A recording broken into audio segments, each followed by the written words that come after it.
صوبے کا نام مجھے بالکل یقینی طور پہ پتا ہے. میں نے حضور مفتی اعظم کے جس خلیفہ سے یہ واقعہ سنا تو میرے ذہن سے شہر کا نام مجھے اس میں تردد ہو رہا ہے کہ کیا نام انہوں نے لیا تھا. اس لیے چونکہ میں پہلی بات تو مسجد میں بیان کر رہا ہوں, دوسری بات بیان کر رہا ہوں, تو اس لیے مجھے اپنے دل سے کوئی چیز ٹھوکنا نہیں چاہیے, اور یوں بھی میری عادت نہیں. شہر کا نام نہیں یاد آتا, بعد میں اگر یاد ہوا تو کہیں بتا دیں گے. البتہ یقینی ہے کہ راجستھان کا سفر تھا, صوبہ راجستھان کا سفر.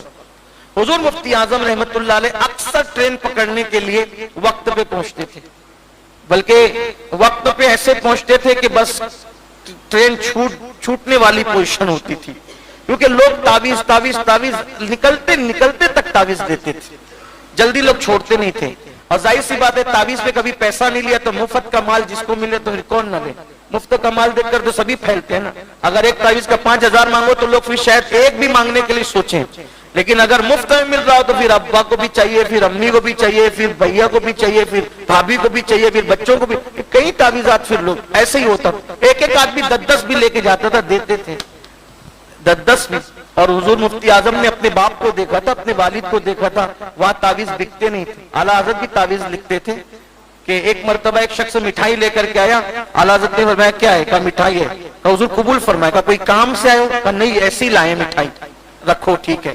پھر کچھ دیر گزری, کا کچھ کام تھا؟ کہا نہیں حضور بس ایسے ہی آئے تھے. کہا کوئی کام ہو تو بتائیں. کہا نہیں کوئی کام نہیں, بس یہ نظر لے کر آئیں. آپ نے فرمایا خادم کو لے جاؤ اور گھر میں رکھ دو مٹھائی, زنانہ خانے میں بھیج دو. وہ زنانہ خانے میں جیسی مٹھائی گئی, دھیرے سے کہا حضرت ایک تعویذ دیجیے. اعلیٰ حضرت نے تعویذ دیا اور خادم سے کہا وہ مٹھائی واپس لیا. تعویذ دیا, تعویذ کے ساتھ مٹھائی بھی دی. کہا حضور یہ کیا؟ کہا کہ یہاں تعویذات دیے جاتے بیچے نہیں جاتے, نہ یہاں فتویٰ بکتا ہے نہ یہاں تعویذ بکتے. یہ تھے. تو آپ اپنے والد کو دیکھا تھا, اعلیٰ حضرت کی وقت کے مجدد اعظم, 14ویں صدی کے مجدد اعظم کی گود میں پرورش پائی تھی. بڑے باکرامت بزرگ تھے حضور مفتی اعظم رحمت اللہ تعالی علیہ. تو راجستھان کے سفر میں تھے اور وقت پہ اسٹیشن پہنچے. جب وقت پہ اسٹیشن پہنچے تو آپ نے اپنے ایک مرید کو بلایا جو وہاں کے معاملات سب دیکھ ریکھ کرتے تھے. فرمایا کہ میں جا رہا ہوں, ایک عورت آئے گی, میں جا رہا ہوں, ایک عورت آئے گی, اس کے سر پر پیلے رنگ کی شال ہوگی, وہ مسلمان نہیں ہوگی, وہ غیر مسلم ہوگی, وہ مجھے تلاشے گی میرے جانے کے بعد, یہ تعویذ اس کو دے دیں. مفتی اعظم آپ کیا سمجھ رہے مفتی اعظم؟ اور اللہ کا شکر ہے ہمارے اہل سنت میں ماضی قریب میں ایسے بڑے بڑے اولیاء گزرے ہیں, یہ ہماری حقانیت کی دلیل ہے. حضور مفتی اعظم رحمت اللہ تعالی علیہ اپنے معتمد مرید کو یہ فرماتے ہیں کہ میں تو ٹرین جب چلی جائے گی, پیلے رنگ کی شال اوڑھ کر ایک خاتون آئے گی, وہ مجھے تلاش رہی ہوگی, یہ تعویذ اس کو دے دینا. تو آپ نے اپنے ایک معتمد مرید سے فرمایا کہ وہ خاتون مجھے تلاشے گی. راجستھان کی سرزمین تھی, مارواڑ کا علاقہ تھا. حضور مفتی اعظم کی ٹرین تو چلی, چلنے کے بعد اس مرید کو انتظار تھا کہ وہ کون سی خاتون ہوگی.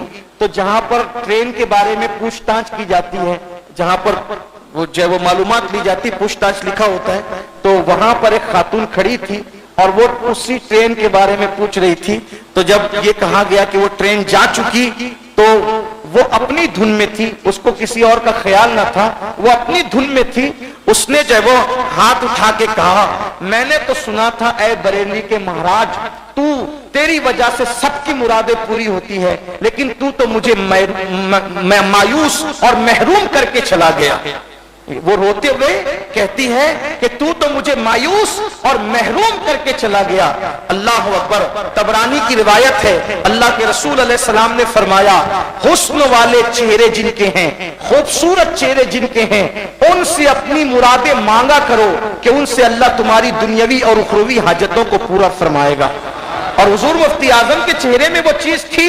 اس خاتون نے کہا او بریلی کے مہاراج, میں نے تو سنا تھا کہ تیری وجہ سے لوگوں کی حاجتیں پوری ہوتی ہے, تو مجھے محروم اور مایوس کر کے چلا گیا.